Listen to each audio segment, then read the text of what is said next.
poder compartirla en el internet posteriormente.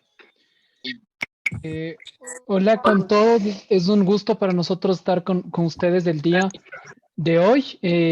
Bienvenidos a este espacio que hemos construido junto al gobierno estudiantil para hablar de algunos temas de bienestar. Entonces, el día de hoy vamos a hablar sobre el COVID-19 en el contexto del proceso de vacunación que estamos iniciando a nivel mundial. Y pedirles por favor que si pueden desactivar sus micrófonos y vamos a habilitarles las opciones para que ustedes puedan como realizar preguntas. Vamos a tener una sección de preguntas. Entonces, para poder dar inicio, les pediría que por favor apaguen sus micrófonos. Apaguen micrófonos. Por favor, les pedimos que nos vayan apagando micrófonos. Perfecto, entonces me presento otra vez. Mi nombre es Flavio Carrera, yo soy el coordinador de proyectos del Decanato de Estudiantes y les damos la más cordial bienvenida a esta segunda temporada de Perspectivas Bienestar Dragón desde varias voces. El e-workshop que hemos denominado el día de hoy se llama Me Vacuno No, la realidad sobre la vacuna contra el COVID-19, que estará a cargo de dos queridos profesores de la universidad, Gabriel Trueba y Enrique Terán. Este espacio está pensado principalmente para hablar de bienestar desde varias perspectivas, aportando al crecimiento y desarrollo de la comunidad USFQ, sobre todo en un tema tan complejo y que ha generado tanta polémica y sobre todo tanta discusión como es el COVID en el marco de la pandemia que estamos viviendo. Les recordamos que este espacio es una iniciativa promovida por el Decanato de Estudiantes en conjunto al gobierno estudiantil de la USFQ. Hola Jorge, ¿cómo estás? Hola Flavio, muchas gracias por la introducción. Bienvenidos a todos a esta charla. Mi nombre es Jorge Alegría y soy integrante de la Comisión de Bienestar Estudiantil en este espacio de Perspectivas Bienestar Dragón desde varias voces. El objetivo es promover el espacio de conocimiento, discusión y preguntas dedicado a dragones que busca maximizar su experiencia dentro de la universidad. Una vez más, gracias a todos por venir y Flavio, te devuelvo la palabra. Muchísimas gracias, Jorge. Igual qué gusto estar contigo hoy moderando. Le recordamos que el e-workshop será grabado y está sujeto al Código de Honor y Convivencia de la USFQ. Por cualquier conducta, se seguirá cualquier procedimiento establecido en el mismo. Finalmente, es importante agregar que al final de la sesión les vamos a solicitar que den una encuesta para conocer sus recomendaciones, preguntas que ustedes tengan y también generar un registro de las personas que asistieron. Y sin más que agregar, damos inicio a este espacio. Quiero presentar y dar una pequeña introducción de nuestros dos invitados del día de hoy. Gabriel Trueba es profesor y director del programa de posgrados de microbiología. Tiene un PhD en microbiología de Iowa State University. Gabriel estudia la forma en la que los microorganismos patógenos se diseminan en el ambiente y en las distintas poblaciones animales. Está interesado en evolución bacteriana, especialmente en lo que tiene que ver con la virulencia y la resistencia a antibióticos. Y tenemos a Enrique Terán, que es doctor de medicina por la Universidad Central del Ecuador, es doctor de farmacología, PhD por la Universidad de Londres en Inglaterra, y tiene un máster en cooperación internacional para el desarrollo por la Universidad Internacional de La Rioja en España. Es docente e investigador universitario por más de 20 años con intereses en la hipertensión gestacional, enfermedades metabólicas e infecciosas y farmacología. Es autor de más de 70 publicaciones en revistas indexadas y miembro de la Academia Ecuatoriana de Medicina y la Academia de Ciencias del Ecuador. Actualmente se desempeña en la Universidad San Francisco de Quito y esto, para darles contexto a las personas que ya han estado con nosotros, es una continuación de un workshop que hicimos junto a Gabriel y Enrique el semestre anterior. Entonces, de esta forma, les doy la más cordial bienvenida a Gabriel y Enrique. Muchísimas gracias por estar con nosotros el día de hoy. Gabriel. Gracias, Flavio. Entonces, para empezar esta reunión, quisiera simplemente hacer una pequeña presentación del tema con algunos de los aspectos técnicos. Si tienen alguna pregunta sobre lo que estoy hablando, por favor no duden en interrumpirme. Yo creo que es importante que todos los temas queden claros y que no haya confusiones. Entonces, creo que está ya la pantalla, ¿no es cierto? Sí, Gabriel. Entonces, quería empezar esta charla informal con una breve explicación de cómo infectan los virus a las células. Entonces, ustedes tienen ahí un breve esquema como un virus que es ese hexágono de color celeste que se une a un receptor que en este caso es de color morado, ¿no es cierto? Se une reconoce algo en la superficie de la célula y luego que reconoce este receptor ingresa a la célula y prácticamente se libera el material genético del virus. El material genético de los virus puede ser de ADN o ARN. Entonces, el virus que nos preocupa en la actualidad es este virus de ARN, que es este coronavirus, ¿no? Entonces, los virus de ARN lo que hacen es utilizan su ARN directamente para que sea traducido por una maquinaria que tiene la célula que se conoce como ribosoma. Entonces, el ribosoma simplemente lee el ARN y produce los diferentes componentes del virus. Entonces, toda la información que codifica las diferentes proteínas y la diferente estructura del virus, todo está codificado, ya sea en ADN o ARN. En el caso, le repito, del coronavirus, este es un virus de ARN. Entonces, lo que hace es se lee esa información y automáticamente se producen más virus. Bien, otra cosa que me gustaría mencionar antes de empezar a hablar de coronavirus es simplemente ver cómo funciona una vacuna. ¿Cuál es el propósito de las vacunas? ¿Cuál es el principio que hace que una vacuna sea efectiva? A propósito, las vacunas es el mecanismo más efectivo que ha encontrado la humanidad para detener a las enfermedades infecciosas. No son los antibióticos, no son los antivirales, han sido las vacunas las que han salvado la mayor cantidad de vidas y es la mayor contribución de la ciencia al bienestar de la humanidad. Entonces, la forma como funciona una vacuna en general es muy simplificado, es el inocular. Cuando uno inocula una sustancia microbiana, una sustancia extraña al organismo, esta sustancia extraña es reconocida por una célula que se conoce como linfocito B.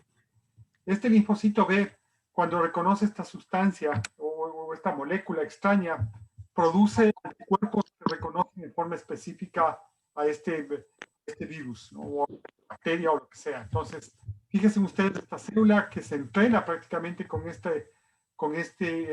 molécula de un virus o de una bacteria, va a producir desde ese momento en adelante enormes cantidades de una proteína que se conoce como anticuerpos. Y este es de forma muy simple lo que tratamos de hacer. Cuando hacemos una vacuna, inoculamos a alguien la vacuna, lo que buscamos es que esa persona produzca anticuerpos contra el virus. Igualmente, cuando uno se infecta con el virus, uno puede desarrollar también anticuerpos. Pero por lo general, la estrategia del virus es estimular lo menos posible la respuesta inmunitaria. O sea, al virus no le interesa despertar una respuesta inmunitaria que sea muy robusta, ¿no? Le interesa más bien tratar de pasar desapercibido y producir infección y poder infectar a otros individuos. Entonces, ya entrando un poco en el tema del coronavirus, aquí tienen ustedes un esquema de cómo está constituido el coronavirus. Pueden ver ustedes que tiene una membrana en el exterior. Este círculo externo se conoce como membrana. De la membrana salen estas proteínas que forma prácticamente la corona, por eso se llama coronavirus, porque tiene esta corona de proteínas que aquí están de color rojo. Y a esta corona, o mejor dicho, para las proteínas que forman la corona, les conocemos como proteínas de espiga. Entonces, o proteína S también. En el medio de esta vesícula, ustedes tienen el material genético del virus, que en este caso es ARN. Entonces, ya habíamos hablado de eso. Entonces, ¿qué es lo que pasa cuando este virus ingresa al organismo humano?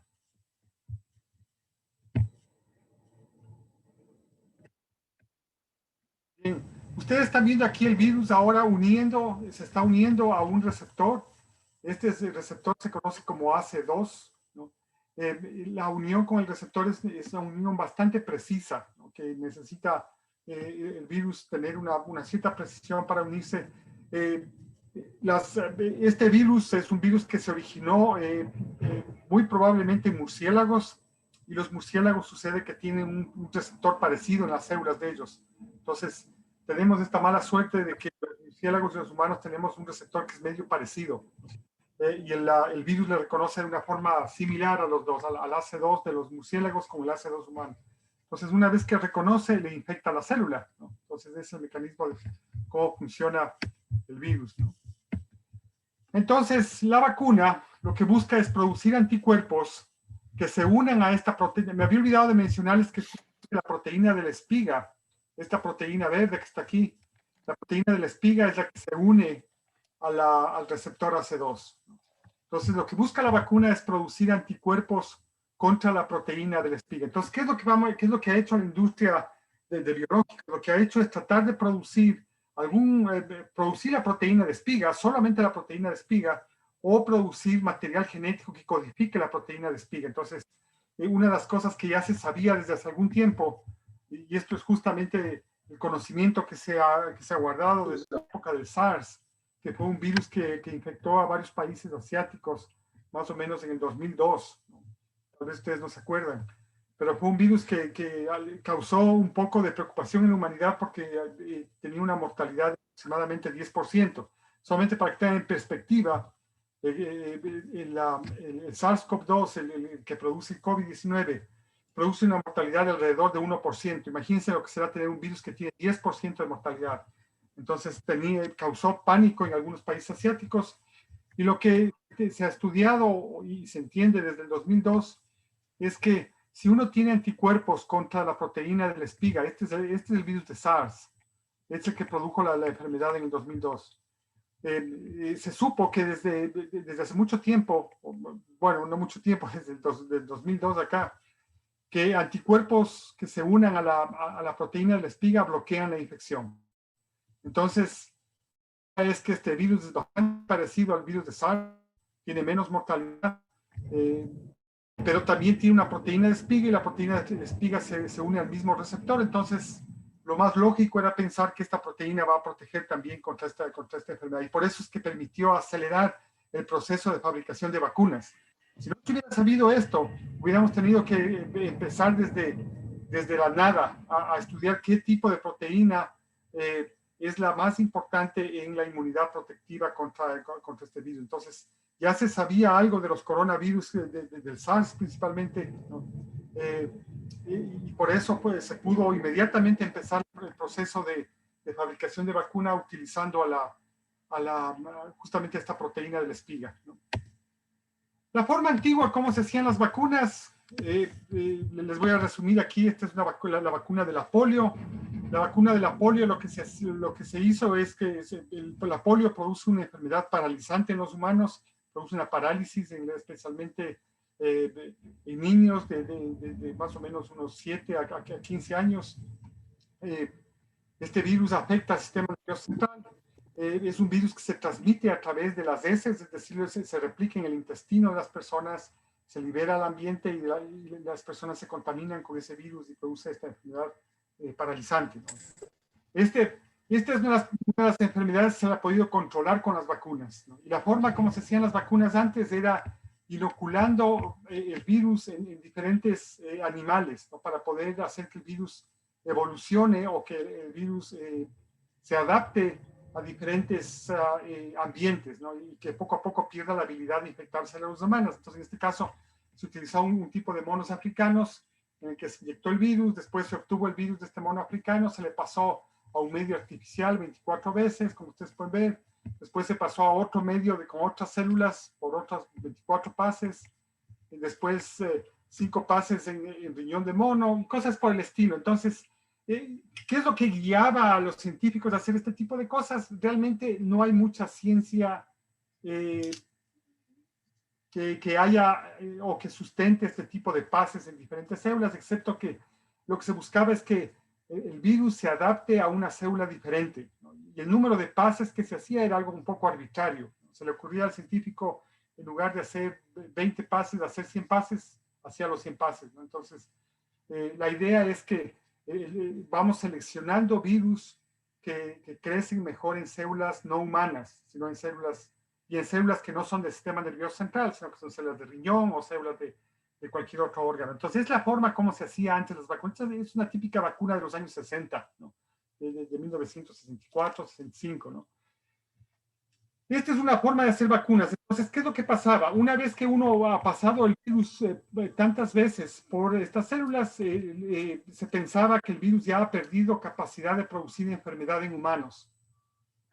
Y ese virus se le devolvía otra vez como vacuna, y se lo tomaba como vacuna, y funcionó bastante bien. Se encontró que no tenía mayor efectos colaterales. Entonces, es la forma como se ha usado el virus de la polio, es la vacuna oral que se usaba hasta hace unos pocos años. La otra forma de hacer vacunas es cultivar el mismo virus e inactivarle con algo. O sea, se cultiva el virus y se coloca una sustancia química que le inactiva el virus. Es decir, el virus ya no produce enfermedad. Entonces, la forma como se hace el virus, la vacuna del virus de la influenza es así. Se cultiva el virus y simplemente se inocula este virus inactivado. Obviamente todas estas vacunas que les estoy indicando tienen un problema grave que es la cantidad de impureza que tienen, especialmente si va a ser algo inyectable. Tiene una cantidad de impurezas, ¿no?, de los medios de cultivo de células. Ustedes imagínense todo lo que se ha utilizado para cultivar este virus. Entonces, esto siempre crea un poco de preocupación porque obviamente esto genera efectos adversos. Muchas veces estos contaminantes, muchos de ustedes habrán leído que en la vacuna de influenza las personas que tienen alergia al huevo no deberían vacunarse porque el virus de influenza, para inactivarle, se cultiva en huevos embrionados, se inyecta en huevos embrionados. Entonces, cuando apareció esta enfermedad, ¿alguien tiene alguna pregunta? ¿Alguien tiene alguna pregunta? No, Gabriel, creo que estaba prendido el micrófono. Ya. Cuando apareció esta enfermedad fue la oportunidad para utilizar un arsenal de tecnologías que ya estaban, que ya se habían utilizado hasta cierto punto en forma experimental en otras enfermedades, o se les había empleado también para vacunar a los animales domésticos. Muchas de la tecnología que se está usando ahora para esta enfermedad se ha utilizado en animales domésticos. Entonces, de alguna manera la gente sabía que esta forma de fabricar una vacuna funciona bien. Entonces, vamos a ver un poco de las tecnologías que se han utilizado. Existe, obviamente, les decía yo, la vacuna a virus completo. Esa es la vacuna inactivada. Esta le está haciendo China. Me parece que es Sinopharm la que estaba fabricando la vacuna utilizando esta tecnología. Es decir, cultiva el virus que causa COVID-19 y la inactiva. Y esa es la vacuna. Entonces, también existen vacunas en las que se utiliza subunidades, ¿no? ¿Qué quiere decir subunidad? Simplemente son vacunas que solamente están compuestas por la proteína de la espiga. ¿Okay? Hay que hacerle ciertas alteraciones para que se estabilice la proteína, pero esa es la forma como se hace. Y finalmente tienen ustedes este grupo nuevo de vacunas, que son las vacunas que se hace a base de ácidos nucleicos, en este caso ARN, ¿no? Entonces, les voy a explicar brevemente cómo funciona. Las vacunas de ARN, como la que ustedes están viendo aquí, es una micropartícula de lípidos, es decir, es una micropartícula generada con lípidos en la cual se ha colocado en el interior el ARN mensajero. El ARN, recuerden ustedes cuando empecé a explicarles a ustedes cómo un virus funcionaba y les decía yo que los virus ingresan con su material genético y este material genético es traducido a proteínas. Entonces aquí lo que se hace es se coloca ARN mensajero que codifica con el mensaje de una proteína de espiga. Entonces, al entrar a la célula, entra de esta manera, se libera el material genético y va directamente al ribosoma, y el ribosoma es la máquina que va a tomar el material genético, el ARN, y a partir de este ARN va a crear proteínas, va a crear la estructura, que en este caso va a ser solamente la proteína de la espiga.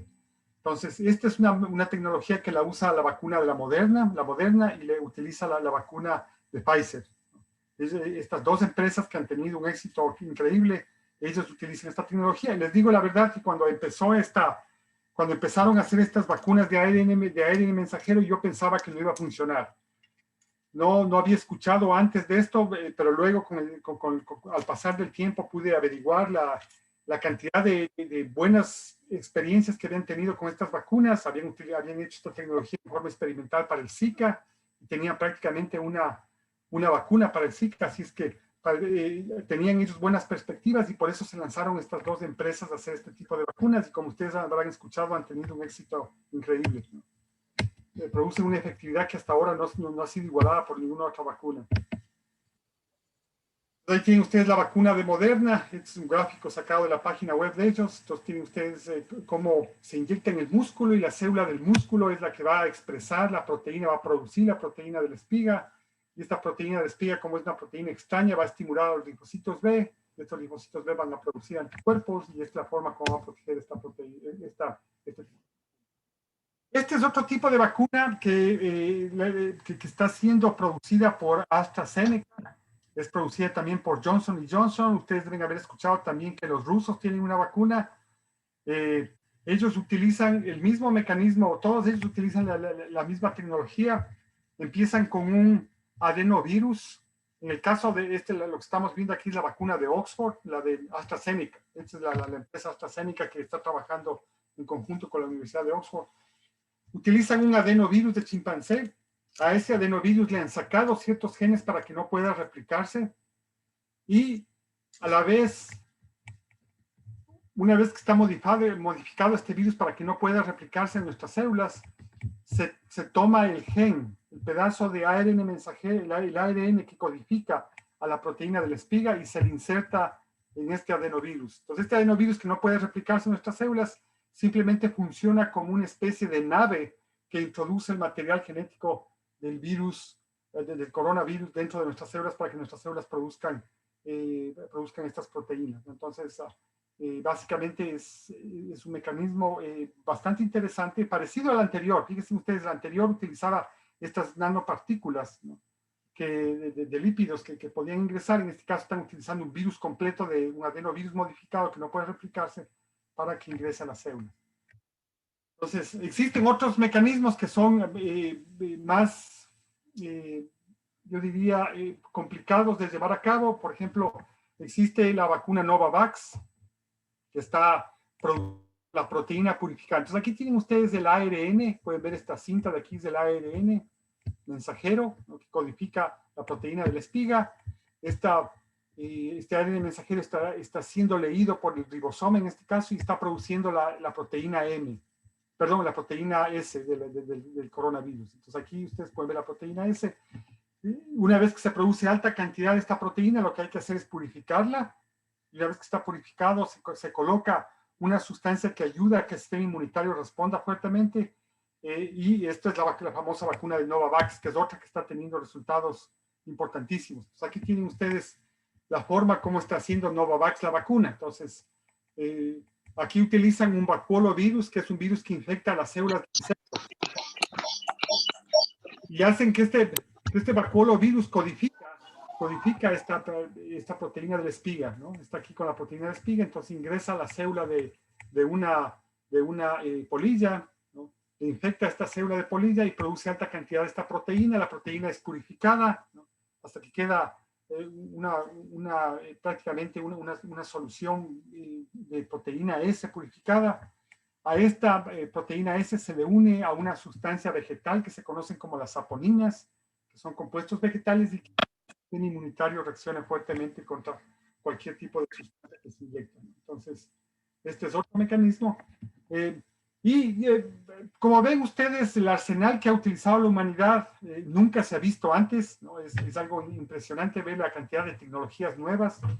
También es impresionante ver que en 9 meses prácticamente ya se tenían vacunas que estaban prácticamente listas para ser inyectadas en la población, ¿no? Pero que necesitaban pasar todavía por una serie de fases para poder asegurar que no producen efectos graves, ¿no?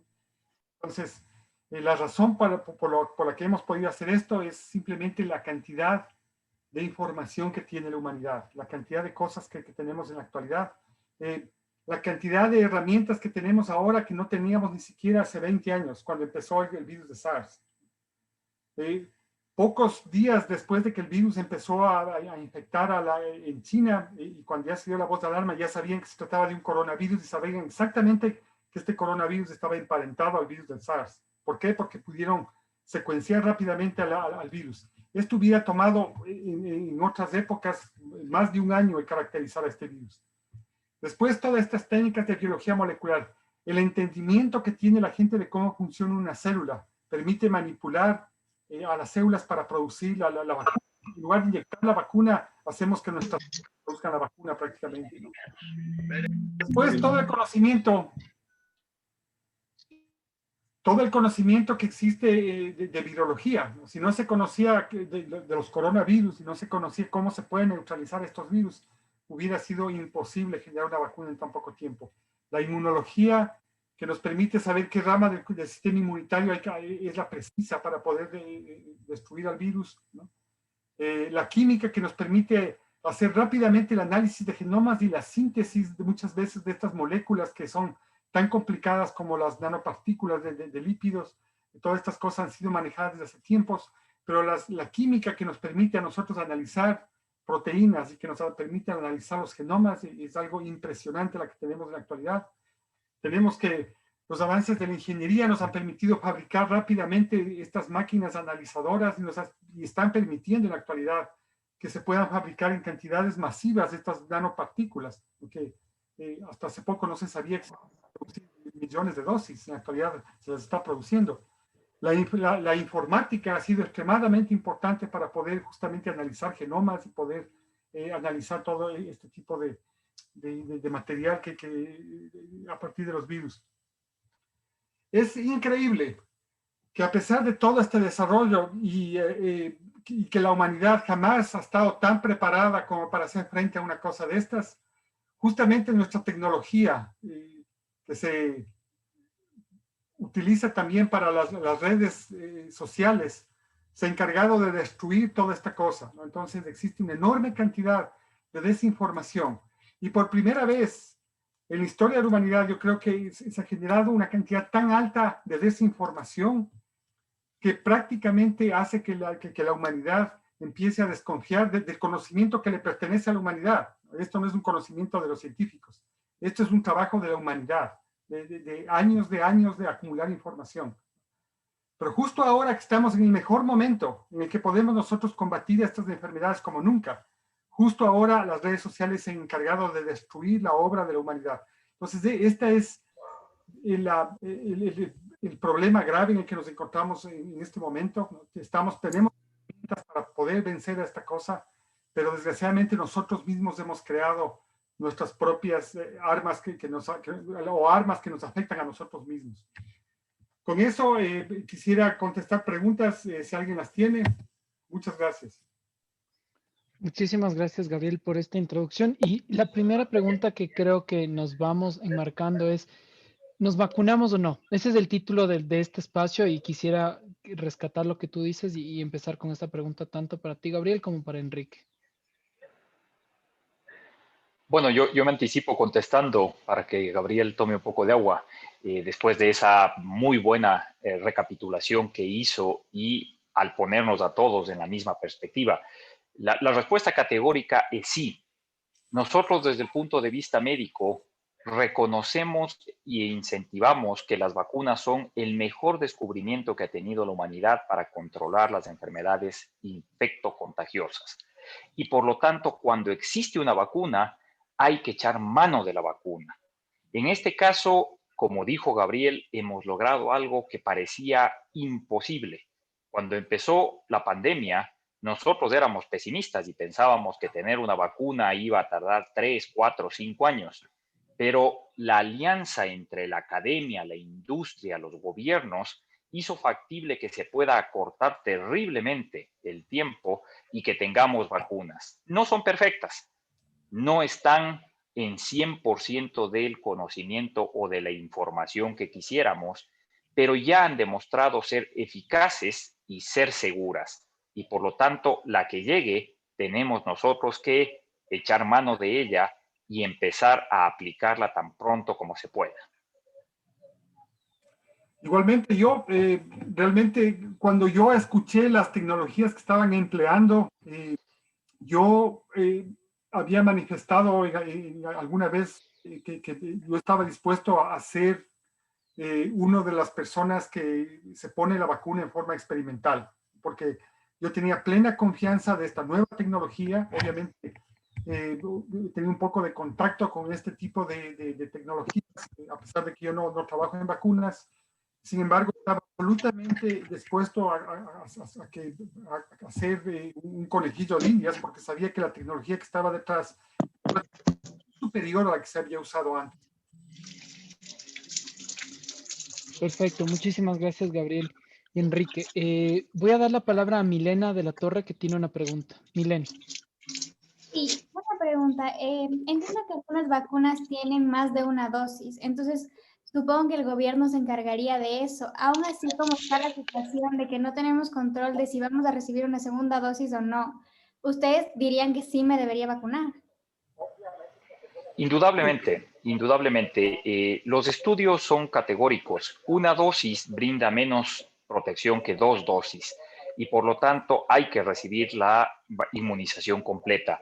Desafortunadamente, como bien mencionas, estamos en un problema de sobredemanda y hay problemas de abastecimiento, pero eso en el mediano plazo se va a solucionar. Yo creo fehacientemente que tan pronto como haya más oferta, aparezcan más vacunas, como está sucediendo, y próximamente aparecerán 3, 4, 5, 6 vacunas más. Recuérdese que en fase 3 están 12 vacunas más. Este problema se va a solventar y vamos a tener la disponibilidad para las 2 dosis. Gracias. Perfecto. Seguimos con la siguiente pregunta. María Mazoc, por favor. Hola, yo tengo una pregunta, o sea, así como dijo Gabriel, que influye muchísimo en nuestra decisión las redes sociales. Yo tengo una pregunta porque hay muchísimos rumores, así como en efectos secundarios que pueden dejar estériles a las mujeres y otros efectos que sí son un poco preocupantes. O sea, ¿tenemos que basarnos en eso o nada que ver y piensan que no va a haber esos efectos graves? Mira, de lo que se lee, de lo que sale de los ensayos clínicos, no existe ninguna evidencia de lo que tú acabas de describir. He escuchado yo que esta vacuna va a cambiar la genética de los humanos, que la vacuna va a dejar estériles a las mujeres. No existe ninguna evidencia de esto.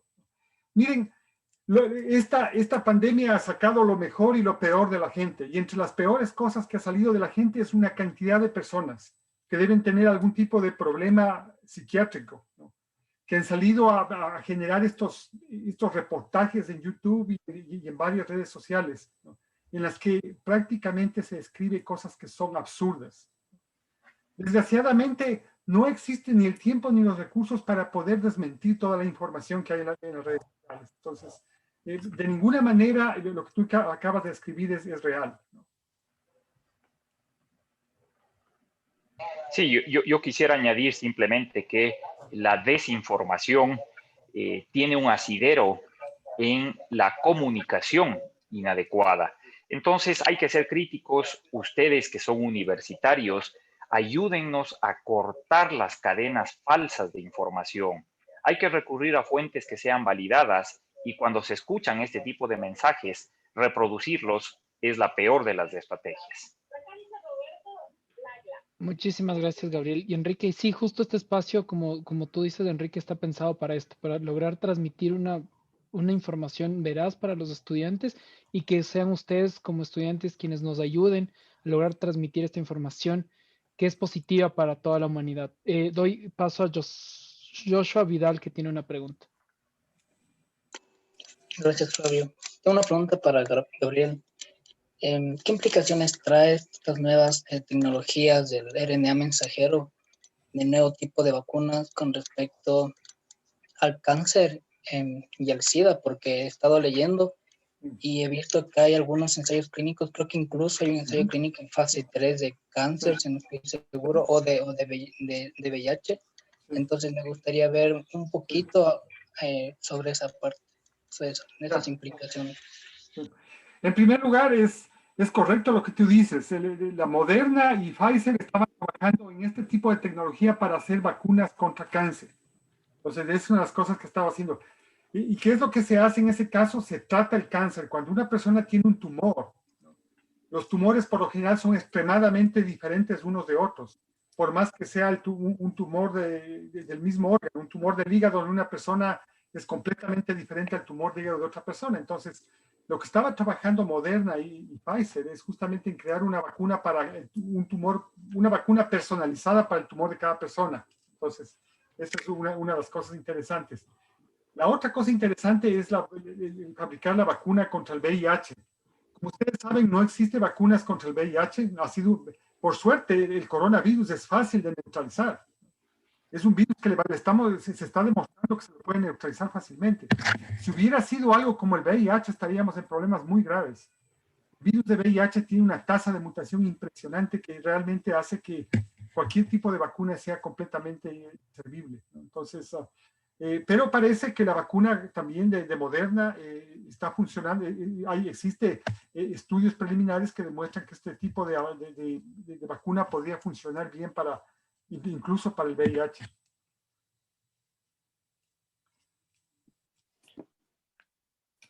Perfecto, muchas gracias, Gabriel. Vamos con Maja, tiene la mano levantada. Muy buenas noches, muchísimas gracias. Mi pregunta es respecto a qué tan recomendable es aplicar la vacuna en personas de la tercera edad y que tengan discapacidad en el orden psicosocial y si ya están tomando medicación para este problema. Muchas gracias. Yo creo que el Enrique es más apropiado en eso. Gracias. Sí, Gabriel. Efectivamente, es una pregunta importante e interesante que no tenemos una respuesta certera, lastimosamente. Por esta velocidad de desarrollo, no se ha podido probar la vacuna en absolutamente todas las condiciones. Se ha buscado los grupos más grandes y los más representativos, pero hay que aplicar en ciertos casos el sentido común. Y yo me atrevería a decir que, por lógica, las personas que tienen una mayor posibilidad de mortalidad frente a una infección son los que deben ser considerados como primera línea de vacunación. Entonces ahí es donde sobreviene que las personas de edad avanzada, a pesar de que no se han estudiado considerablemente, las personas que tienen enfermedades inmunodepresivas, las personas que tienen enfermedades crónicas degenerativas, etcétera, deberían ser vacunadas. El problema al mismo tiempo va a ser disponibilidad de vacuna. Y ahí es donde nos topamos con que a veces lo deseable no es práctico, pero en términos reales no hay una lógica por detrás por la cual no sean candidatos para recibir la vacuna. Muchas Perfecto. gracias. Muchísimas gracias, Enrique. Una Sí, pregunta claro. más. Respecto al grupo de niños que tienen en edades que comprenden entre los 5 a los 12 años, hablamos de edad escolar, ¿qué tan importante es a ellos afianzar la necesidad de la vacuna cuando los adultos estamos con este temor tan grande de conviene o no conviene? Buenas noches, viene, pase por favor. Por atrás. Es muy importante su pregunta, muchas gracias. Y yo creo que es importantísimo reforzar el mismo criterio. La vacuna es fundamental para cualquier cosa que exista. Y por lo tanto, nosotros, este va a ser un buen ejercicio para como adultos, como padres, tíos, abuelos, hermanos, dar ejemplo. Si yo puedo, me vacuno. Si la vacunación está disponible, la tomo. Y que los niños vean que esa es una conducta que se debe tener. Muchísimas gracias, Enrique. Vamos a ir con una pregunta. Tenemos algunas preguntas tanto en las manos levantadas como en el chat. Y esta es de Bianca que nos dice, hay nuevas variantes del SARS-CoV-2 y se dice que pueden ser más virulentas. ¿Esto significa que el genoma del virus ha cambiado? Y si ha cambiado, ¿las vacunas siguen siendo efectivas contra el virus o se necesitarían una nueva vacuna para cada variante? Ya. En primer lugar, quería decir que los nuevos variantes que han aparecido, existe cierta evidencia de que pueden ser más transmisibles algunos y también algo de evidencia de que puede ser más virulento, ¿no? Pero es ligeramente más virulento. Las mutaciones y la evolución del genoma que está ocurriendo, esto es algo normal que pasa con los virus, sí podría dejar a la vacuna sin efectividad. Pero hasta ahora lo que se ha podido saber es que la vacuna está funcionando todavía contra todos los variantes. De manera que lo más importante como ciudadanos que tenemos que hacer es evitar que este virus se replique más. Mientras más se replica, tiene más posibilidad de producir variantes. Entonces, si nosotros queremos que la vacuna sea completamente efectiva, deberíamos tener justamente esta costumbre de usar mascarilla, el distanciamiento físico, todas las cosas que hemos hablado desde que empezó la pandemia deberían ser utilizadas justamente para proteger la efectividad de la vacuna, porque mientras más se replica el virus, mientras más se transmite, mayor posibilidad de variantes, y alguna de ellas podría ser una variante que sea insensible a los anticuerpos generados por la vacuna. Muchas gracias, Gabriel, por su respuesta. Vamos con otra pregunta del chat de Nicolás Sánchez. ¿Existe algún inconveniente en utilizar la vacuna mRNA en pacientes con artritis reumatoide que utilizan terapia biológica rituximab como tratamiento o cuál es la vacuna ideal para ese caso? Creo que el Enrique sería el ideal para contestar eso, porque yo no conozco de farmacología. Perfecto. Creo que no sé si Enrique nos escuchó. Bueno, creo que Enrique no nos escuchó. Entonces, Yo lo que le puedo decir, me adelanto a decirle que el mecanismo de función de una vacuna es completamente diferente al de un fármaco. Los fármacos tienen por lo general estos efectos contrapuestos, es decir, uno toma un medicamento y el otro medicamento podría no funcionar bien por eso. Entonces, la vacuna no es un fármaco per se, es un medicamento biológico que estimula el sistema inmunitario. Entonces, yo pensaría que no hay problema. perfecto. Muchísimas gracias, Enrique. Vamos a regresar con esa pregunta cuando logremos como conectarnos con Enrique. Entonces, Gabriel, damos paso a Pablo Sebastián Díaz, que tiene su mano levantada. Muy buenas noches. Una pregunta para Gabriel. No sé si tu opinión, si sería mejor vacunar con una sola dosis a la mayor población o continuar con 2 dosis. Sí. Esa es una excelente pregunta y esa pregunta se la están haciendo en Europa y en los Estados Unidos, en Asia, ¿no? Tal vez es preferible retrasar un poco la segunda dosis, que no va a afectar en nada la efectividad. Y más bien tratar de colocar la mayor cantidad de personas la primera dosis. Pero eso es una cosa que no hay respuesta. ¿Por qué? Porque la vacuna se la aprobó, por ejemplo, la de Moderna se la aprobó con la segunda dosis aplicada a las 3 semanas. Ahora, ¿qué pasa si se da después a las 6 semanas? La inmunología, el conocimiento inmunológico va a decir que no hay ningún problema, pero no es el protocolo que se utilizó originalmente. Entonces, aquí tenemos un problema de protocolos y de normas de salud pública que previenen el usar una vacuna en la forma que no fue probada. Perfecto. Enrique, Perdón, sí. Tenía algún problema, no se me escuchaba. Entonces, en efecto, complementando lo que dice Gabriel, caemos nuevamente en la necesidad de la información. Nosotros tenemos que regirnos a lo que los estudios dicen y eso va a ser un desafío sumamente importante porque en las medidas de desabastecimiento que está habiendo, cumplir con los periodos estimados va a ser crítico. Perfecto, Enrique.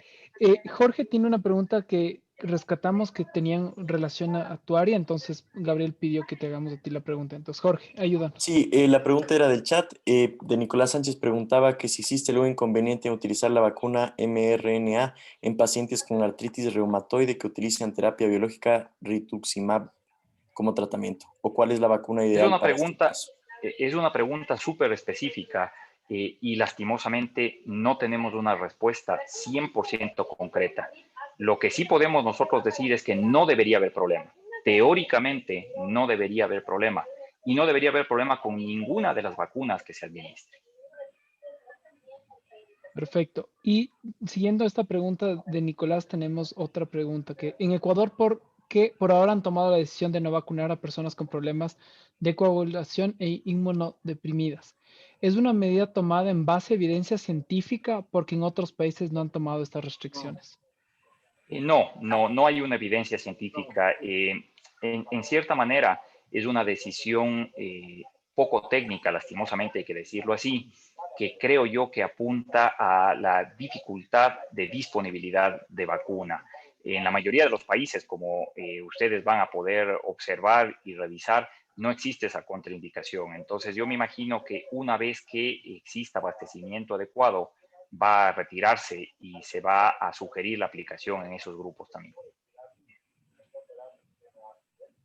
Perfecto, muchísimas gracias, Enrique. Damos paso a Mercedes Crespín Lor, que tiene también la mano levantada. Mercedes.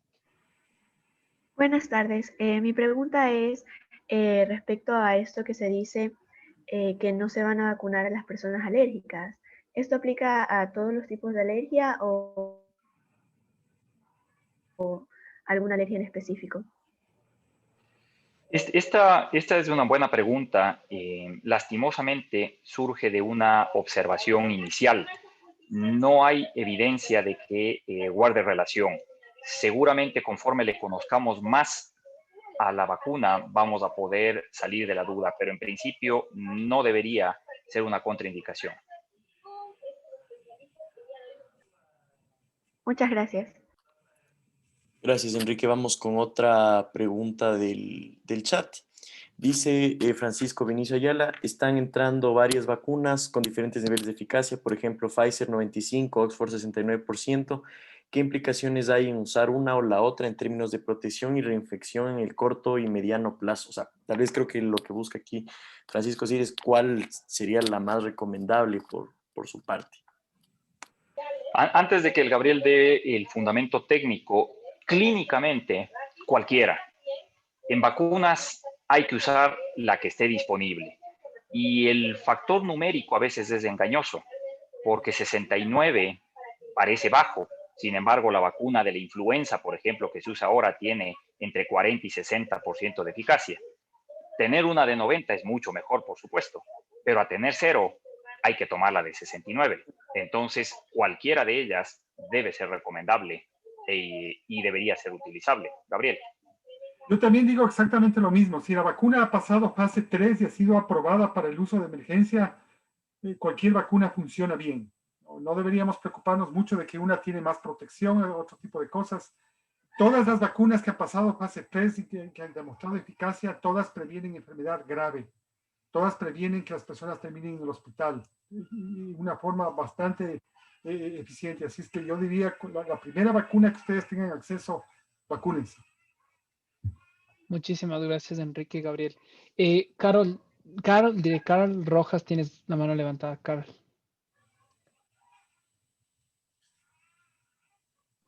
Buenas noches, gracias. Yo quería preguntarles sobre los efectos adversos específicamente y, bueno, como todos sabemos, todas las vacunas tienen efectos adversos, fiebre, náusea, vómito, dolor.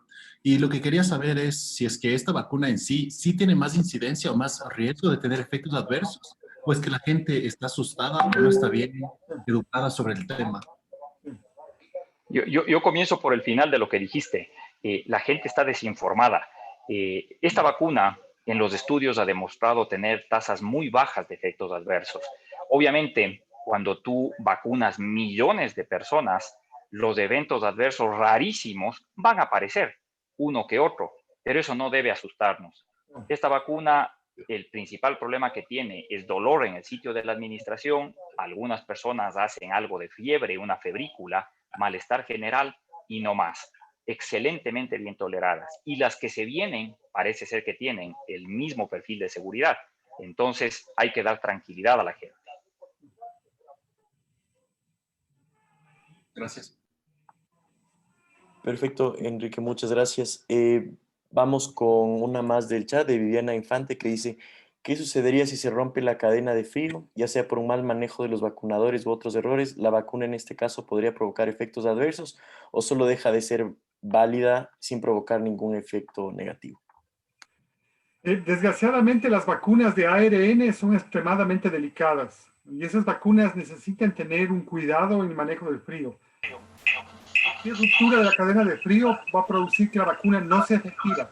No te va a producir ningún efecto adverso, simplemente no va a funcionar esa vacuna. Pero existen otras vacunas que son más estables. Por ejemplo, ya está entrando probablemente la de AstraZeneca, que es una vacuna mucho más estable, tolera más la ruptura de la cadena de frío que la de Pfizer, por ejemplo, que necesita menos 80 grados, que es un problema. Entonces, la de AstraZeneca es una vacuna mucho más estable y probablemente hay una vacuna china que no sé si va a llegar acá, que es una vacuna hecha de una forma antigua, como se hacía antes las vacunas, que también probablemente sea bastante estable y que no tenga esta fragilidad ante la ruptura de la cadena de frío. Perfecto. Gabriel, vamos a dar paso a Israel Ortiz, que tiene una pregunta. Israel. Sí, ¿qué tal? Buenas tardes. Una pregunta para Gabriel.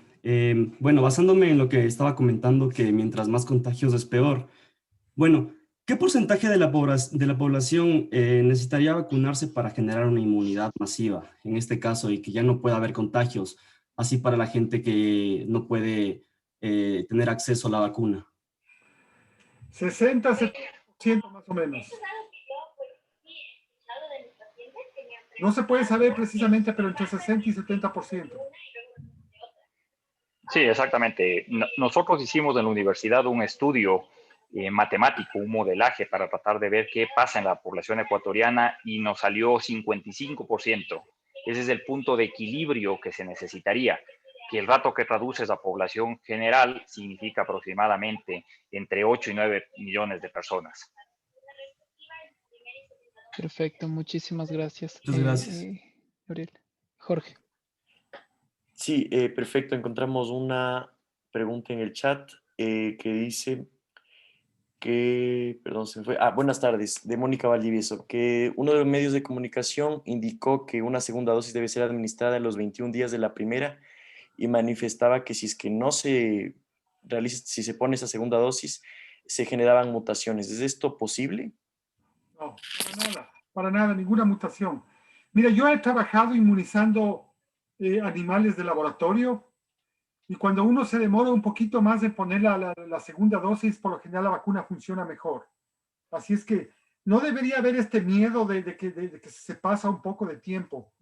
De ninguna manera esto de las mutaciones no tiene nada que ver con la inmunidad. Si una persona se pone la primera dosis, probablemente a partir del día 10 ya está un poco inmunizada contra el virus. No todavía como para poder enfrentar al virus de campo, ¿no? Pero ya está produciendo una cierta inmunidad y probablemente no se infecte tan fácilmente. Cuando tiene la segunda dosis, la inmunidad se eleva muchísimo más. Entonces, yo pensaría que si a una persona, y esto yo creo que va a pasar, que muchas personas no van a poder ponerse la vacuna justo a las 3 semanas o a las 4 semanas, como menciona el protocolo, no debería haber ninguna preocupación en ese sentido. No va a pasar nada. Más bien es posible que la vacuna funcione mejor. Perfecto, Gabriel. No sé si Enrique quiere añadir algo o seguimos con la siguiente pregunta.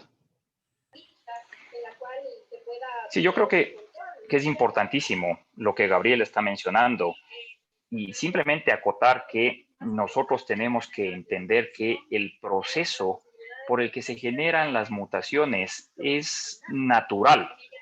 Los virus mutan por naturaleza. Ese es otro elemento que hay que tranquilizarle a la gente, porque la gente dice, híjoles, que ya ha habido una mutación, apareció una mutación. Son impronosticables. No se puede saber si van a ser más agresivas, más virulentas, menos virulentas. Y muchas de las veces son al azar. Vuelvo a rescatar el ejemplo de la gripe, de la influenza. Por eso nos tenemos que vacunar todos los años, porque aparecen nuevas cepas y las vacunas se van actualizando. No lo sabemos todavía, pero ¿quién quita que de pronto con el coronavirus, con el SARS-CoV-2 pase algo similar y tengamos que estar actualizando la vacuna de forma periódica? Perfecto, muchísimas gracias, Enrique. Tengo una pregunta de Henry Rojas del chat que dice, yo tengo una pregunta, pero no puedo prender mi micrófono. Mi pregunta sería, ya que hay diversidad de vacunas, ¿qué vacunas recomendarían y por qué? Creo que contestamos esa pregunta, cualquier vacuna. Perfecto. Esté disponible es la mejor vacuna. Ya, perfecto. La que venga, la que haya. Listo, muchísimas gracias. Fabián Jiménez, tienes la mano levantada, te damos paso. Muy buenas noches.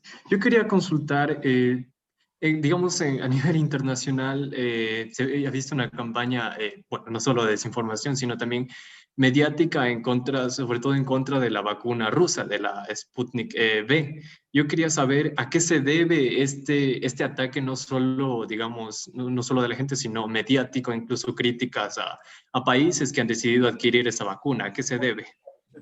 Yo pienso ya va a decir el Gabriel lo mismo que yo me imagino, pero es que somos humanos y somos dañinos por naturaleza.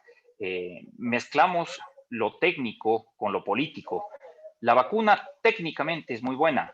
Los rusos son poco comunicativos, han escondido la información al máximo. Acaba de salir hace 2 días en el Lancet, publicado por fin el estudio fase 3, el análisis interino, y demuestra una eficacia buenísima, una seguridad sumamente buena, y claro, ahí se quedan sin palabras y dicen, sí ha sido buena.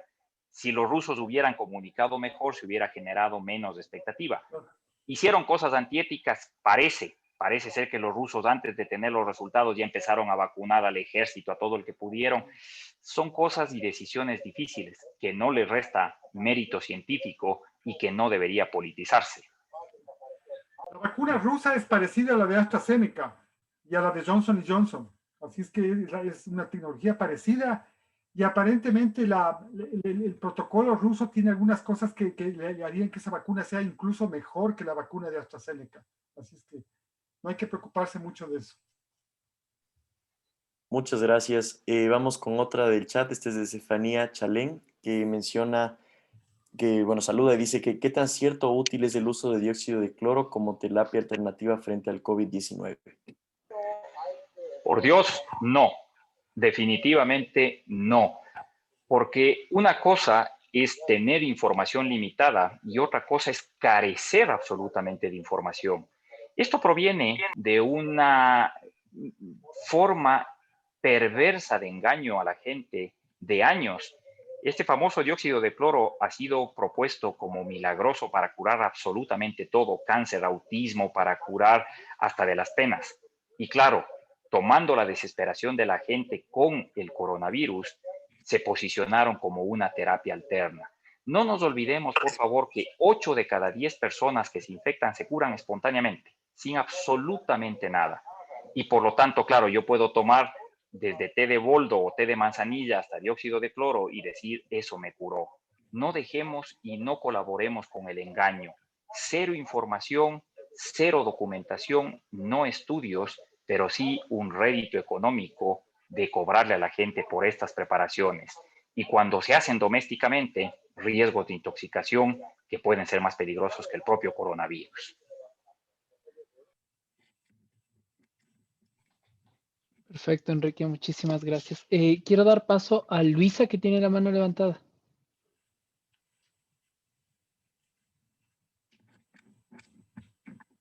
Yo quería preguntar, porque he escuchado que las personas que se infectan con el virus, después de unos meses ya no están inmunes.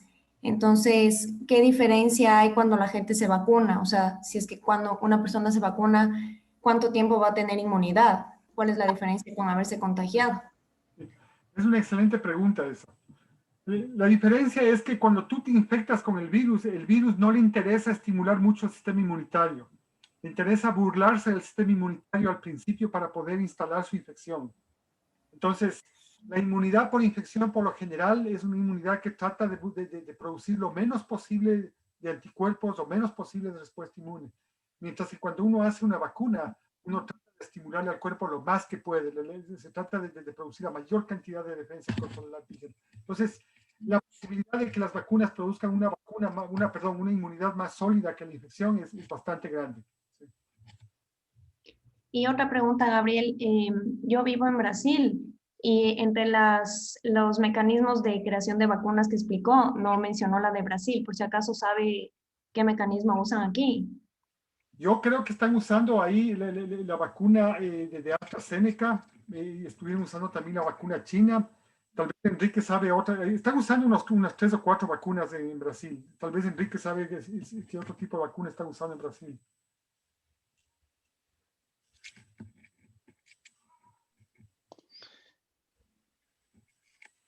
No creo que tiene problemas con el audio, Enrique. Entonces creo que vamos a tocar esta pregunta más adelante cuando se nos vuelva a conectar. Y en esta línea, ¿por qué las personas que ya se enfermaron de COVID no pueden ser vacunadas? Mira, no debería haber una restricción. Lo que se piensa es que una persona que ya está infectada ya tiene anticuerpos y está de alguna manera protegida. Y de hecho nosotros tenemos evidencia de que cuando uno se infecta con el virus, por lo general la mayor cantidad de personas ya no se infectan tan fácilmente del virus. Sí. Hay reinfecciones, pero la mayoría de personas no se reinfectan. Entonces lo que se está pensando es obviamente si estas personas ya tienen un cierto grado de inmunidad, busquemos inmunizar a otros. Entonces yo pienso que esa es la lógica que está enseñando para tomar esa medida. Y en esta línea de las personas que ya están inmunizadas, ¿cuánto dura el proceso de inmunización en una persona que ya ha estado con el virus? Es decir, ¿cuántos meses más tienen de inmunidad? Se ha visto que hay gente que tiene 8 meses de inmunidad, o sea, que está inmune por 8 meses, pero hay otras personas que a los 4 meses ya que ha bajado bastantísimo la inmunidad y que ya pueden... Es un proceso un poquito caprichoso, que varía de persona a persona.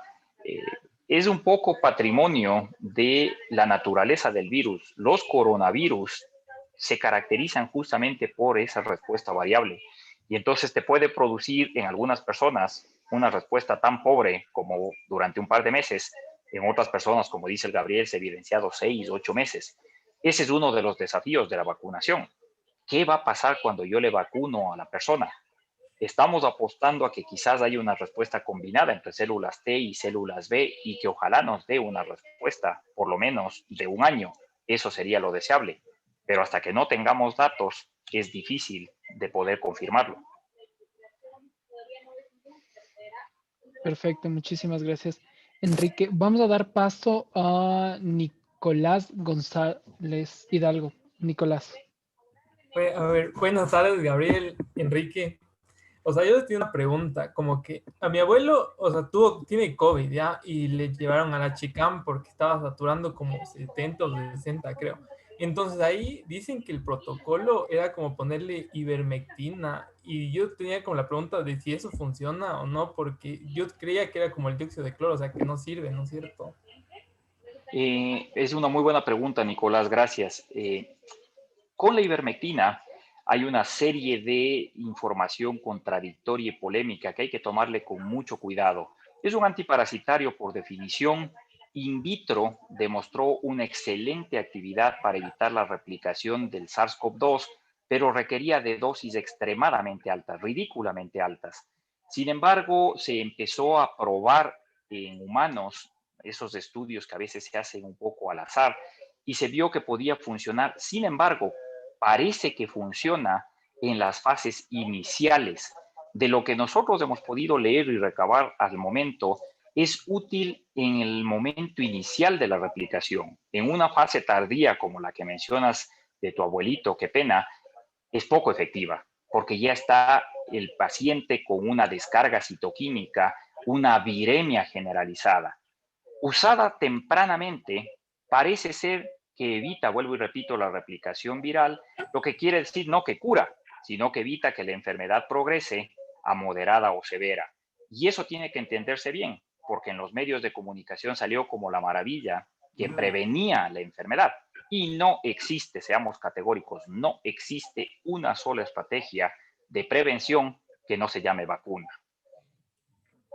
Sí quisiera hacer una pequeña acotación. Sí existe una diferencia entre la ivermectina y el dióxido de cloro. Mientras que el dióxido de cloro no tiene ninguna evidencia de ningún tipo que pueda afectar al virus, esta tiene algo. Además es un medicamento que ha sido aprobado como la seguridad de la ivermectina. Entonces, a pesar de, como dice... Gracias, Gabriel. Buen punto. No es un medicamento que se ha probado la efectividad al 100% y no existe mayor evidencia de que sea beneficioso. No es lo mismo que el dióxido de cloro. Buenísimo, muchas gracias Gabriel, Enrique por su respuesta. Ahora vamos con Harriet Esteban Sin, que está con su mano levantada. ¿Qué tal? ¿Cómo están?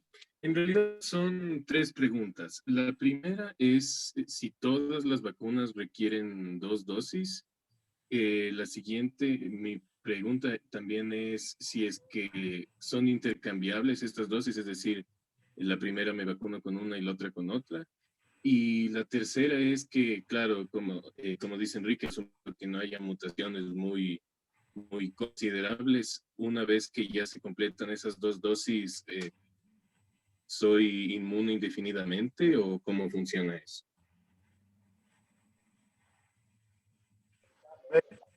Entonces, con la pregunta, voy a empezar por la última pregunta. O sea, las mutaciones hasta ahora no se han demostrado que puedan afectar la efectividad de la vacuna. La vacuna todavía puede producir anticuerpos que neutralizan a todos los virus mutantes. Habíamos dicho hace un rato que es posible que algunas de las mutaciones sí produzcan que el virus escape de la respuesta inmune, pero todavía no hemos observado un virus que haga eso, que no responda a los anticuerpos. Entonces, si podías repetir las otras preguntas. Sí, la primera era si es que todas las vacunas que hay requieren 2 dosis y si es que son intercambiables de estas dosis. Verás, no todas las vacunas requieren 2 dosis. Hay la vacuna Johnson que requiere una sola dosis. Entonces, si hay vacunas que son un poquito diferentes, o sea, es posible que vayan saliendo otras que solo sean de una sola dosis. Y esto de que las dosis sean intercambiables es también fuente de debate. He escuchado yo en los Estados Unidos, Europa y otros países están debatiendo de eso. Técnicamente, si nosotros nos vamos a regir por los protocolos aprobados, no deberían utilizarse vacunas diferentes. Pero por otro lado, si las cosas están mal y no hay más que otra vacuna, ellos mismos, técnicos de Estados Unidos, dicen que no existe ninguna razón que contradiga eso. A pesar de que no está aprobado en los protocolos, es posible que si llega un momento en el que no hay disponibilidad de la vacuna con la que se puso la primera dosis, habrá que usar tal vez otra vacuna. No existe ningún impedimento teórico que afecte eso. Sí, Gabriel. Y como dices que no le afecta mucho las mutaciones, entonces una vez que ya estás vacunado las dosis que necesites, ¿ya estás inoculado de por vida? ¿O? No, eso no sabemos. Eso no sabemos. No se sabe. Probablemente no sea así. Probablemente no sea así. Probablemente esa inmunidad te dure, en el mejor de los casos, un año y medio, ¿no? Y después empieza a desvanecerse esa inmunidad. Esperemos que el virus desaparezca para entonces, o que se creen mejores estrategias que seguro va a aparecer. Pero no es una inmunidad que quede para siempre, definitivamente. Muchas gracias.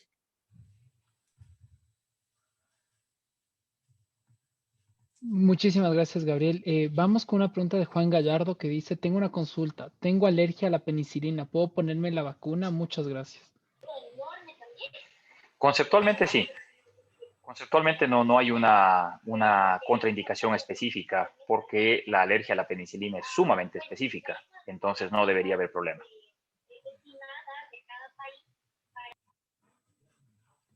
Perfecto, muchísimas gracias. Voy a dar paso a Amy Paredes, que tiene la mano levantada. Amy.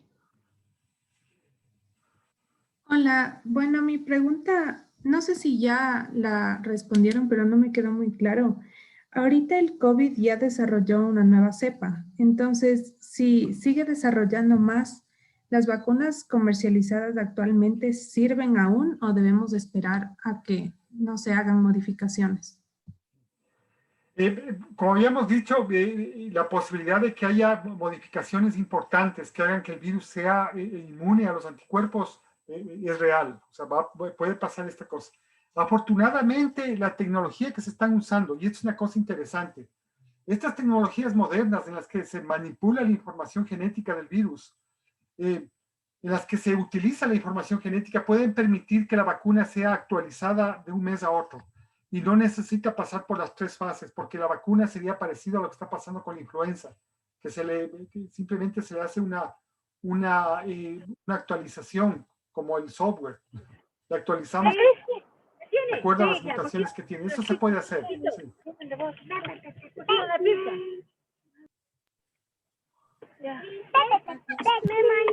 Carla, ¿puedes por favor apagar tu micrófono?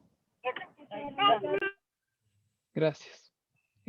Siga, Gabriel, no sé si acabaste con la respuesta. Sí, esa es mi respuesta. O sea, realmente se puede, afortunadamente estas vacunas de nueva generación, todas estas que utilizan material genético, todas ellas se pueden actualizar rápidamente. De un mes a otro se le puede cambiar para que la vacuna sea más efectiva en caso de que aparezca un mutante. Perfecto. Alicia Rivera tiene esta pregunta. ¿Es posible que exista efectos secundarios a largo plazo sobre los cuales no hay manera de saberlo todavía? Bueno, en concepto sí, eso siempre existe como posibilidad. Por eso hay que hacer el monitoreo. Que nos preocupe algo en particular, no, realmente. Muchísimas gracias, Enrique. Juan Andrés Cisneros, tienes la mano levantada. Juan Andrés. Ya, tengo la oportunidad de participar en la fase 3 de una vacuna china que iba a venir acá del laboratorio Anhui Shifei, algo así. Entonces, ¿vale la pena hacerlo? Claro que sí, o sea, mira, si tú eres una persona que no tiene ningún problema inmunológico y está saludable, yo creo que vale la pena hacerlo, sí. Ok, gracias. Muchas gracias, Gabriel. Tenemos una del chat de Alexandra que pregunta, o sea, es un poco no tanto habla si es que el COVID va a acabarse algún día, a corto o a largo plazo. No sabemos. No sabemos, hay todo tipo de apuestas. Hay gente que dice que se va a quedar como un virus estacional, es decir, que cada año vamos a tener un nuevo virus, un nuevo mutante que está circulando. Hay otras personas que piensan que puede desaparecer en unos pocos meses más, cuando el mundo esté inmunizado contra este virus.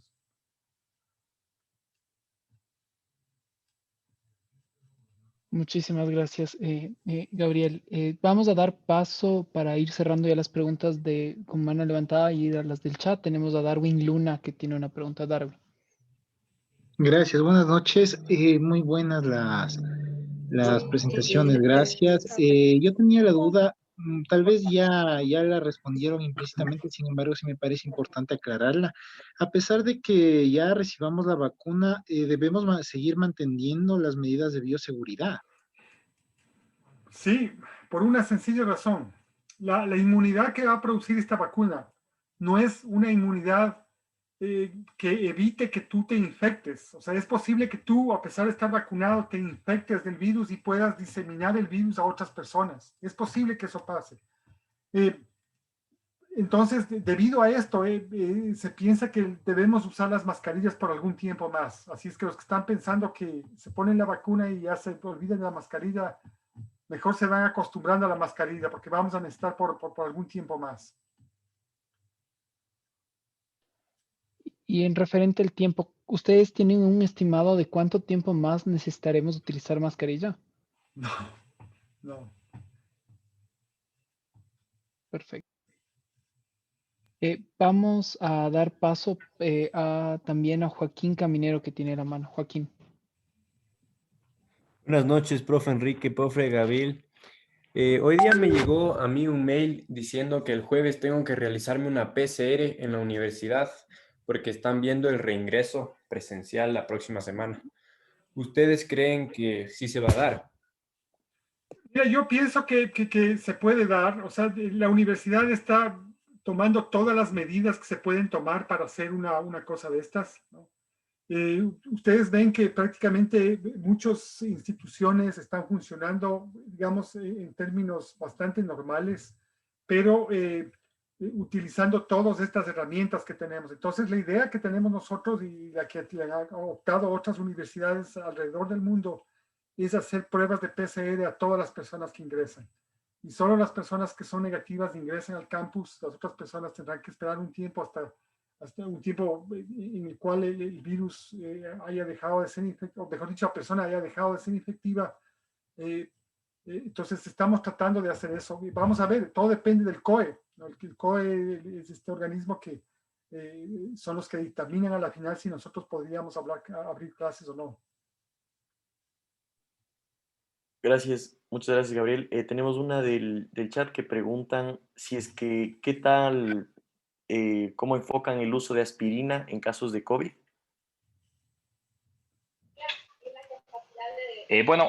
Recordemos nosotros que la aspirina, a diferencia de otros AINES, tiene una acción antiplaquetaria mucho mayor. Y quizás por eso siempre tiene algo de reparo, porque en COVID moderado a severo se puede producir coagulopatía, puede haber, por el contrario, alteración de la coagulación.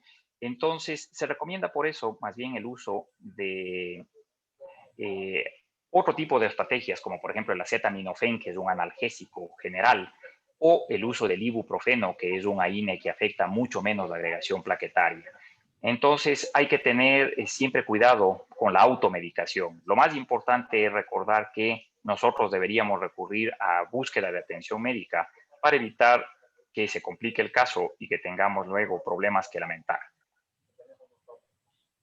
Muchísimas gracias, Enrique. Silvia Gordón, tienes la mano levantada. Te damos paso.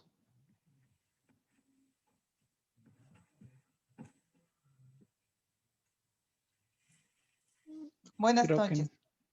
Gracias a ustedes, gracias al doctor Rueva y al doctor Zurita. Una consulta. Yo escuché al doctor Rueva que decía que los anticuerpos a una persona que tuvo COVID se ha detectado hasta los 8 meses de haber sufrido la enfermedad. En mi caso, yo enfermé en julio, tuve 15 días, lo pudimos manejar en casa, me recuperé o salí un poco al mes. En el mes de octubre, 3 meses después, por un tema de viajes, tuve malestares y claro, al hacer mis análisis rápidos de sangre, los anticuerpos estaban elevados. Mi pregunta realmente es, ¿vale la pena hacer un seguimiento 8 meses, 10 meses, un año, de ver si esos anticuerpos están todavía viables para protegerme o algo así? No hace falta porque la inmunidad no solamente está dada por anticuerpos, está dada también por otro tipo de linfocitos que son estos linfocitos T. Y estos no se los puede medir fácilmente. Entonces, yo no creo que uno debería hacer ese seguimiento. Lo único que yo sí le recomendaría es que a pesar de que usted tuvo la enfermedad, y si tiene la oportunidad de vacunar, vacunes. Con eso aseguramos una inmunidad sólida contra esto. Sí, muchas gracias porque realmente quedan secuelas de esto. Te duele la musculatura, tienes molestias, días estás bien, otros días te afecta. Sí es complejo. Y lo que dijo el doctor de aspirina en esos días realmente era un alivio. Lo único que quitaba el dolor de la musculatura era eso. Muy amable, gracias. Gracias, Silvia. Vamos con José Enrique Naranjo.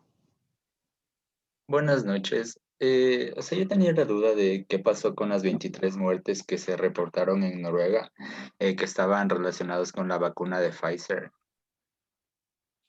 Realmente no he escuchado de eso. O sea, y estas son las cosas que son, y puede ser que hayan ocurrido. No sé si Enrique tiene noticias de eso. Yo no he escuchado de estas 23 muertes. Tengo entendido que... Supe que no hubo relación causal. O sea que, no tiene nada que ver con la inoculación por parte de esta farmacéutica. Exactamente. Muchas gracias. Perfecto. Continuamos con Daniel Heredia, que tiene la mano levantada. Buenas noches con todos. Mi pregunta va para una respuesta que ya dijeron de que no hay que automedicarse con anticoagulantes como la aspirina, pero existen personas que es necesario, es necesario que se mediquen con estos antiplaquetarios. Por ejemplo, personas que sufren de hipertensión o han pasado por algún accidente cerebrovascular. Mi pregunta es, ¿estas personas o esta zona, este tipo de personas que presentan estas enfermedades, podrían acceder a una vacuna o sería contraproducente? No tiene nada que ver. O sea, ese problema, hasta donde yo entiendo, no tiene nada que ver con el hecho de que se pueda o no vacunar. De manera que, y es lo que estábamos diciendo, o sea, es un error del gobierno haber dicho que no se pueden vacunar las personas que tienen problemas de coagulación. O sea, porque realmente no existe ninguna población de recibir la vacuna y tener este tipo de problemas. Sí, y lastimosamente son mensajes que después quedan en la memoria de la gente. El gobierno tenía que ser un poquito más cauteloso y decir, por el momento no se va a recomendar la vacunación en este y este otro grupo, pero decir no se va a vacunar puede generar luego que cuando ya tengamos vacuna disponible, la gente cuestione y diga por qué, si antes no se vacunaba, etcétera. Entonces, de nuevo, ayúdennos a replicar el mensaje positivo. Todo el mundo, cuando sea posible, va a tener que vacunarse. Dependemos de que haya vacuna y dependemos de que tengamos disponibilidad. Muchas gracias. Francisco Montalvo, tienes la mano levantada. Sí, buenas noches con todos. Mi pregunta es, bueno, ya se conoce que seguramente habrá una segunda dosis de la vacuna, pero ¿esta será para reforzar la inmunidad recibida por la primera vacuna? Por lo que ya dijeron que se ha determinado que esta primera inmunidad se debilita, ¿o será para nuevas cepas y esta segunda dosis será ingeniada acorde a la aparición de ellos?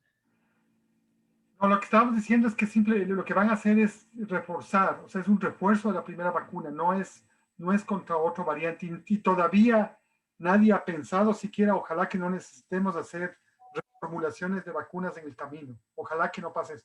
Hasta ahora no es necesario hacer actualizaciones a la vacuna. Y la segunda dosis simplemente es para reforzar la primera dosis. Muchas gracias. Muchísimas gracias. Patricia Durán, tienes la mano levantada. Muchas gracias, buenas noches. Quisiera saber si una vez que se tuvo el COVID es que puede reactivar la artritis reumatoidea en una persona de 70 años. Y disculpe, ¿puedo hacer a la misma vez otra pregunta? Si ya se puede ser inmune ante la nueva cepa. A la primera pregunta no hay una evidencia ni entendería yo un racional por detrás para que se produzca una exacerbación de la artritis. Respecto a la segunda parte, seguramente Gabriel puede ahondar más, pero no se puede garantizar inmunidad permanente.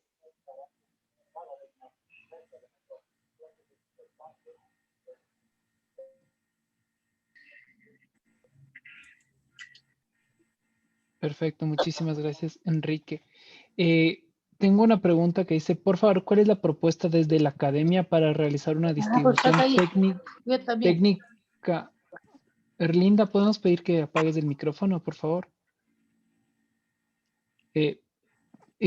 Repito, ¿cuál es la propuesta de la academia para realizar una distribución técnica, equitativa e igualitaria que no dé paso a la corrupción y que de verdad lleguen las vacunas a quien deben hacerlo? Combatir la corrupción es algo difícil desde la academia.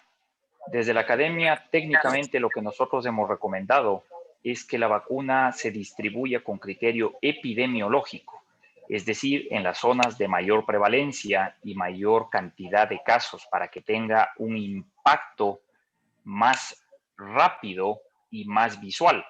Si es que se distribuye demasiado las vacunas de forma equitativa, como han hecho con estas 8,000, termina diluyéndose el efecto. Entonces, si tú vacunas 30, 50, 100, no es lo mismo que si hubieras vacunado los 8,000 en una sola ciudad y entonces se vería el impacto. Eso es lo que le hemos dicho al ministerio. Estamos a la espera que ojalá nos haga caso. Muchísimas gracias, Enrique. Y aprovechando, tengo una pregunta que nos dice, en el caso de que una persona haya padecido el síndrome de Guillain-Barré, ¿es recomendable la vacuna? Pensaría que no porque no hay evidencia ni a favor ni en contra y por lo tanto habría que ser muy cautelosos al respecto. Buenísimo, Enrique, muchas gracias. Una otra pregunta, ¿cómo funcionaría el tema de la inmunidad de rebaño con la vacunación contra el COVID? La inmunidad de rebaño lo que quiere decir es que existe suficiente cantidad de individuos inmunizados en la población que evitan que el virus se transmita. Para que el virus se transmita necesita por lo menos a una persona más. Pero si una persona infectada que está eliminando el virus no se encuentra con otra persona que sea sensible al virus, todos están inmunizados simplemente por un efecto de probabilidades, entonces vas a ver que ese virus ya no se puede propagar tan fácilmente. Entonces, mientras más personas son inmunes, el virus poco a poco va perdiendo la capacidad de transmitirse a individuos que sean sensibles. Entonces, así de fácil. Entonces, muchas veces, si tú tienes 60%, 70% de la población vacunada, probablemente no hace falta que se vacune el resto porque ya el virus ya va a dejar de circular.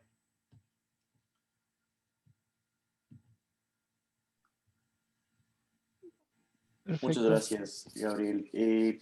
Bueno, creo que de las personas levantadas ya no hay preguntas. Aquí dice que si es para hacer una prueba se recomienda la de sangre o el PCR hisopado. ¿Cuál sería ¿Para la qué? que ustedes... Depende, o sea, para, las dos tienen una utilidad diferente. Imagino que es para detectar el COVID, solo pregunto así. No, la prueba del hisopado y la prueba de PCR se la hace con el propósito de detectar el virus. Y esto normalmente ocurre 2 días, empieza a ocurrir 2 días antes de que la persona presente síntomas. Entonces, ese es el propósito del PCR, detectarle al virus. Cuando ya pasa el tiempo, el único rastro de que hubo infección es la presencia de anticuerpos. ¿Qué quiere decir? Que el cuerpo está respondiendo al virus que infectó hace unos 10 días. Entonces está se empiezan a encontrar los anticuerpos contra el virus que infectó hace 10 días. Entonces el propósito es distinto. Entonces cuando uno, si el médico por lo general, si la persona le dice que hace 2 semanas tuvo síntomas, entonces lo que va a hacer es una prueba de anticuerpos. ¿Por qué? Porque ya ha pasado algún tiempo desde que tuvo la enfermedad. Entonces se utiliza con diferente propósito. Y la pregunta en este sentido es, Gabriel, desde estar en contacto con una persona que salió positiva a COVID, ¿en cuánto tiempo esta persona debería realizarse un PCR para detectar si tiene o no tiene presencia del virus en el cuerpo? Una semana más o menos. Tiene que esperar 7 días. Aislado, completamente aislado. Claro, aislado por 7 días. Y a los 7 días se puede hacer una prueba de PCR y probablemente si se contagió va a aparecer ahí en la reacción. Perfecto. Juan Andrés, tienes la mano levantada.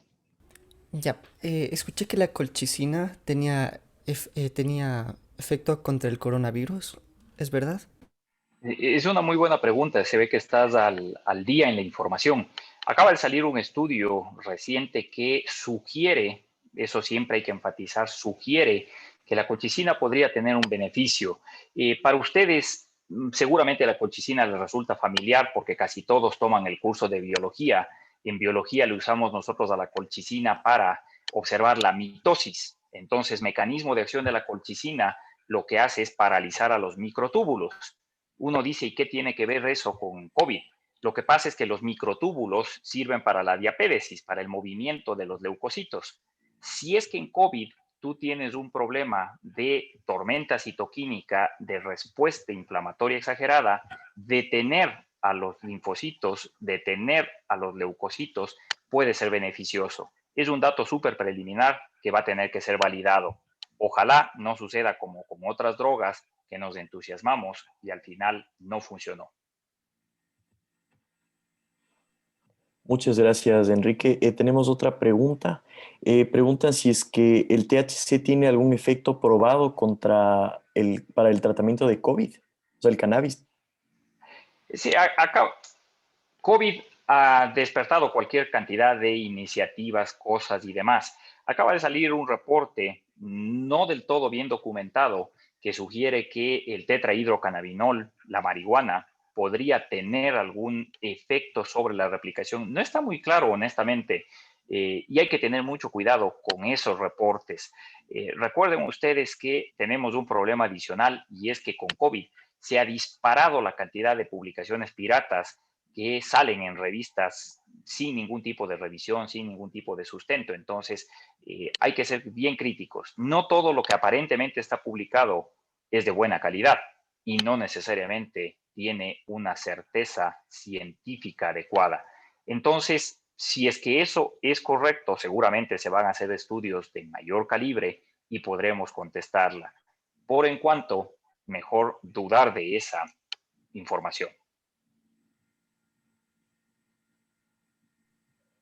Muchísimas gracias, Enrique. Ángel, tienes la mano levantada. Muy buenas noches, disculpe. Yo tenía una consulta. Tengo entendido que ninguna de las vacunas que están poniendo a nivel mundial tiene el 100% de efectividad. Hace un ratito hablaban del efecto rebaño. No sé si tenga el mismo principio a pesar de que no es del 100% efectiva la vacuna. Sí, totalmente. Es que son dos cosas distintas. Acuérdate que lo uno es la eficacia, es decir, qué tanto buen resultado produce, y lo otro es el cortar la cadena de transmisibilidad. Entonces, cuando una vacuna nos dice que tiene 90, 91, 92% de eficacia, significa que de 100 vacunados, 91 presentan el resultado esperado y solo 9 no presentan el resultado esperado. Cuando nosotros hablamos de inmunidad de rebaño, a nivel mundial, en promedio, se ha establecido que si tú vacunas aproximadamente al 60% de una población, se corta la cadena de transmisibilidad. Muchas gracias. Muchísimas gracias a Enrique. Y vamos a cerrar con dos preguntas. Una del chat que va a leer Jorge y cerramos primero con Vinicio. Vinicio. Listo, buenas noches. Mi pregunta es sobre un medicamento que se está probando. Me parece que ya estaba en la fase 3. Se llama plitidepsina. ¿Tienen alguna información de este medicamento? Justamente lo que acabas de decir. Está en fase 3. Aparentemente puede ser un agente que evite la replicación viral, pero es incierto todavía qué va a suceder. Perfecto, muchas gracias, Enrique. Bueno, voy con la última pregunta del chat.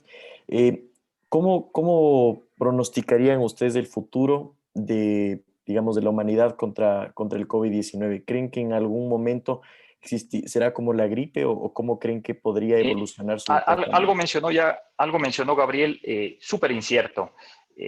Habrá que ver cómo evoluciona en los siguientes meses, pero es incierto qué va a suceder. Hay gente que dice que el virus se va a perennizar, hay gente que dice que el virus va a desaparecer, ya lo veremos a lo largo del tiempo. Lo cierto es que el SARS-CoV-2 nos produjo un cambio indiscutible que no estábamos preparados, que pensábamos que no podía suceder en pleno siglo XXI, pero que denota lo frágil que sigue siendo la humanidad. Muchas gracias, Enrique.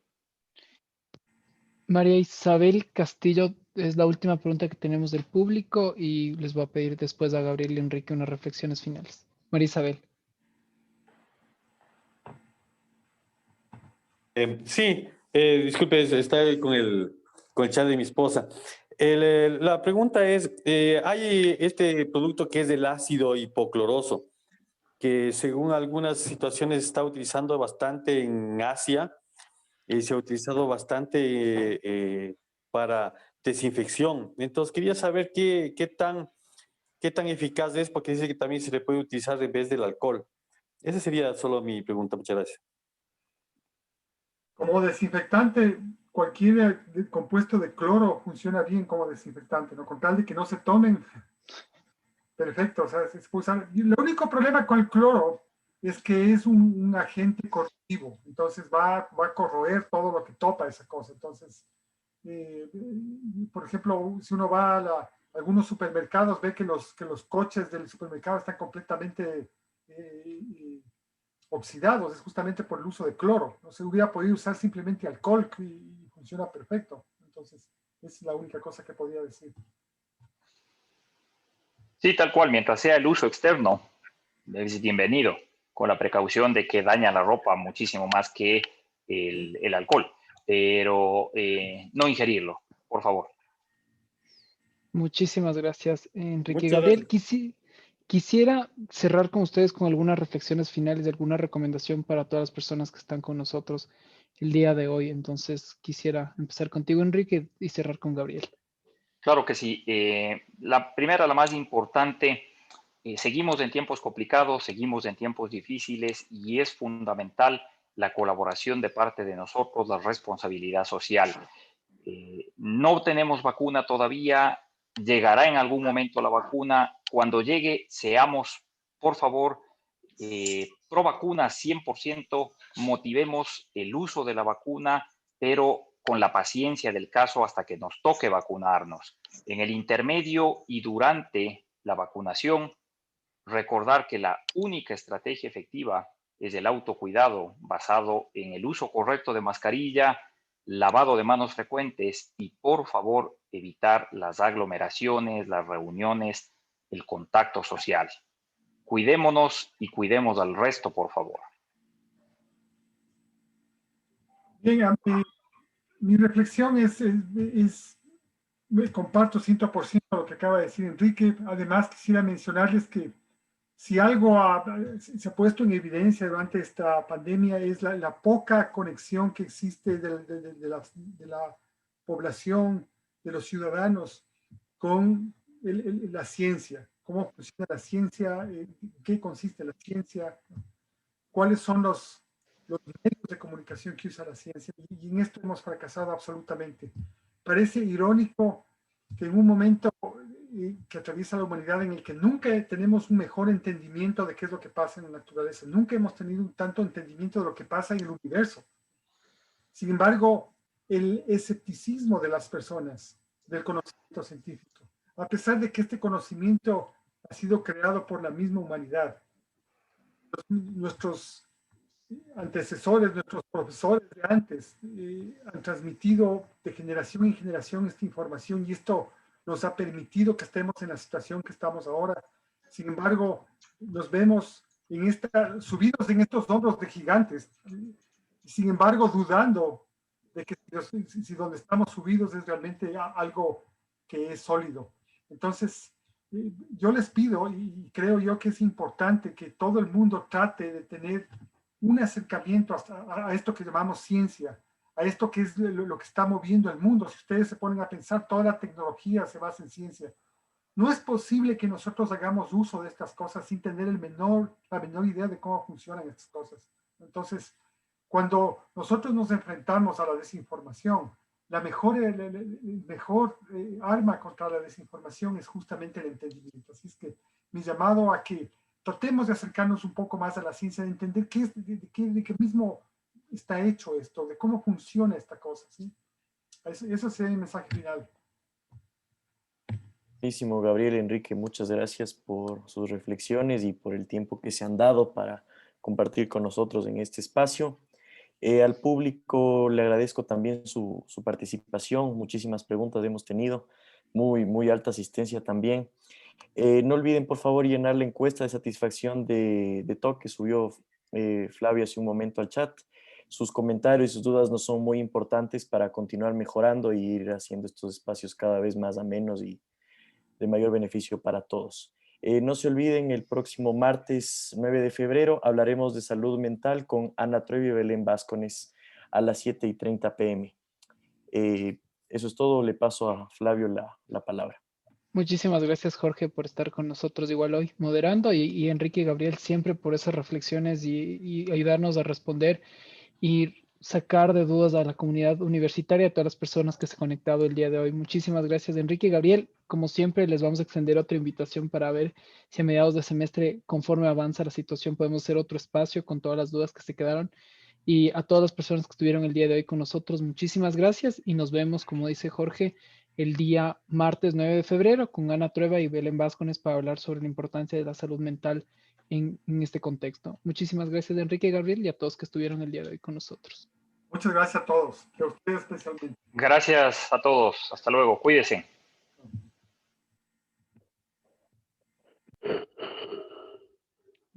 Gracias a todos por estar con nosotros, y habían dudas, están subidas todas en las plataformas, tanto de YouTube del Decanato de Estudiantes y en la página de Facebook del Gobierno Estudiantil, para las personas que se conectaron a la mitad de la sesión. Y a todos que estén muy bien.